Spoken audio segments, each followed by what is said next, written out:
You know, Charlie Dickens. All right, y'all. Sam Howell.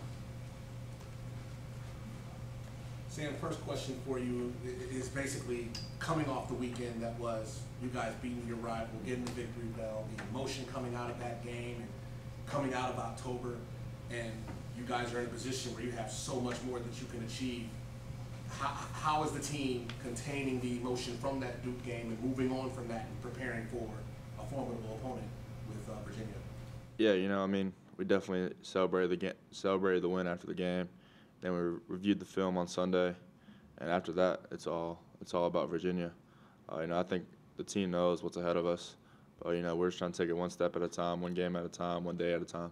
Do you see any challenge at all, you know what I mean, from these first few days since Saturday, as far as letting that game go with the team? I don't think so. Just honestly, throughout the whole season, we've been through a lot of emotional games that have come down to the end, so I don't see that being a problem. Coach Longo said yesterday that by the time he meets with you on Sunday, you already know what he's going to tell you. When do you meet with him on Sunday? About what time every Sunday? And how much time do you put in to watching the film and taking your notes before you actually meet with him? Yeah, that's one of the first things I do after the game. It depends on what time the game is. I'll go eat with my family or something, then I'll watch the game myself and just take notes on what I did wrong. And I'll come in, and then we'll have a workout, and then we'll meet and watch the game. And I pretty much know all the mistakes I made through the game. What time is the meeting, or it's after practice, after the workout you guys have? Or? Yeah, well, we have a workout, and then we have the meeting, and then we have practice after that. So how much time do you think you probably put into preparing yourself? He calls it self-evaluating before you even see him the next day. I probably watch the game for probably just 2 hours or so. What mistakes do you think you make the most, and what are you trying to improve on? What areas specifically? On the Duke game? Just like I guess the most recent game. Yeah, in the Duke game, I think there was a couple of plays where I just try to do too much. I try to make something out of nothing, and that caused 2 turnovers. So just knowing when something's there and when something's not there. So just trying to stay within the play on every single play. Sam, UVA's got one of the top defenses in the ACC. And for what you've seen on film, what is it that they do well? Yeah, I think they're very talented. Their coach does a really good job. They do a lot of different stuff. They show a lot of different looks and run a lot of different coverages. I think the big thing I see on film is they play hard. They don't take very many plays off, and all 11 guys are flying to the ball. What has helped Bo become one of your top targets, especially in the end zone? Yeah, Bo's just been reliable all season. He's made all the catches, all the contested catches. So, if I see him one-on-one, I'm gonna take that matchup. Sorry. Say it again. Sorry, the contested catches. I think Longo talked about that yesterday. Is that a fact where you can just kind of throw it up and you trust that he can go up and get it? And have you seen that grow over the last couple of weeks? Yeah, definitely. Ever since I got here, I've seen he has that capability. So honestly, just going through practice and going through these games, it just improves my confidence I have in him. But I do have a lot of confidence in him. And then with Daz, how do you approach giving him the ball differently? Smaller guy, quicker guy. And what does he bring in terms of his availability? Yeah, it's different with a guy like Daz. You kind of try to throw him into space. Just don't lead him to the grass and let him do what he does. And he makes a lot of guys miss. And he can run away from a lot of people. What's he doing better lately that's allowed him kind of to hit a stride? Daz? Yeah. Yeah, Dad's been doing some really good things, both mentally and physically. I think he's come a long way mentally, and he's just took his game to a different level. He's run away from everybody. It seems like. Mentally, as far as forgetting the drops and that kind of thing, or preparing for what he's doing out there. I think everything. I think he's definitely come a long way mentally, from what I've seen, and I think he prepares more. I can't speak for how he used to prepare, but I think he's come a long way in that area too. What are your thoughts on that catch he had over the back of the defender? Yeah, it was crazy. I don't know how someone makes a catch like that, but I'm not surprised he did. Has that been a gradual thing for Daz, or is it just kind of 3 weeks ago when the numbers really started going up, you just kind of saw something a little bit different? Honestly, he's honestly been like that all year. He wanted to take his game to the next level. But, I just think we've done more of trying to get him the ball. He's been doing some really good things for us. We talked about you guys running scrambling drills in practice, and when you scramble outside the pocket, is there any receiver in particular that you go to first that's more reliable when you're outside the pocket? Honestly, it's just the first person that I see that's open. We work on a scramble drill a couple days here and there. So really, when I scramble, I'm just trying to find the first person to get the ball out of my hands. Can you speak on the scramble drill and exactly kind of what goes into that, what y'all do? Yeah, I mean, depending on what route the receiver's currently running, they have their rules. I could go through and tell you all the rules based off their routes, but like some of the rules that come back to me, work away from me, work vertically, things like that. Everyone has their rules based off where they are. Essentially, it's like a play that's not really a play. Basically. So, Yeah, it's definitely something. I think a lot of people, like, wouldn't think that just based off watching the game. You think it's just a broken down play, but we definitely prepare for stuff like that. I mean, a scramble play happens a lot in football, especially in college. Sam, the NCAA today announced that they're going to move in the direction of allowing athletes to profit off their likeness and everything.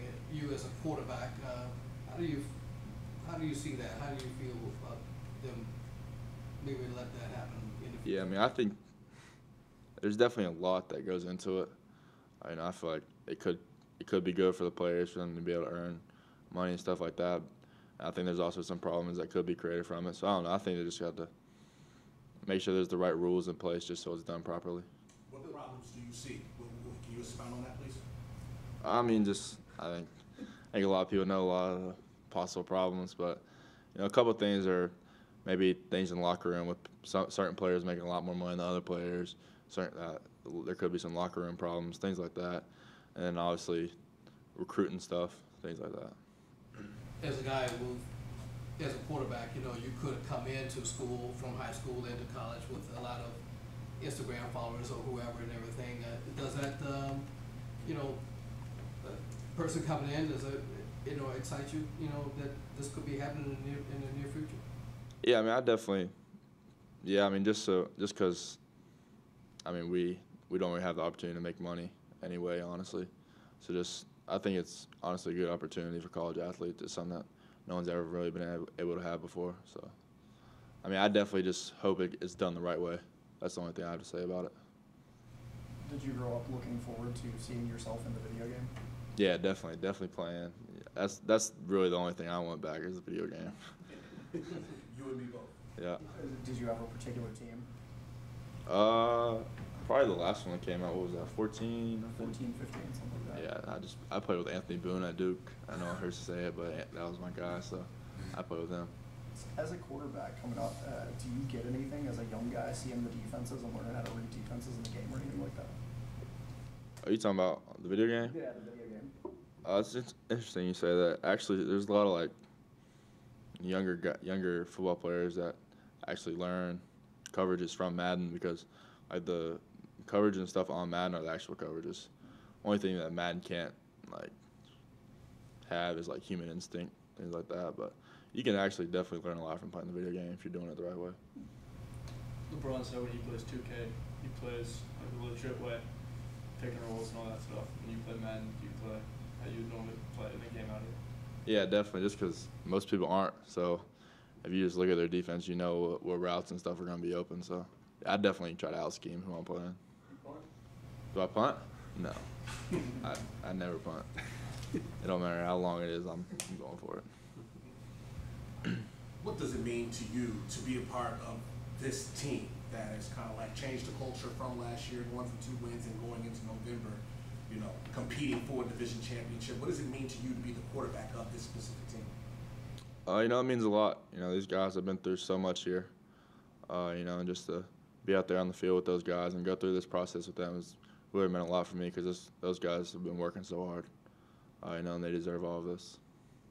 How have they helped you come along and, progress as the leader of this team at the quarterback position? Yeah, I mean, they've helped me on and off the field ever since I got here, making sure I'm growing as a player and as a person.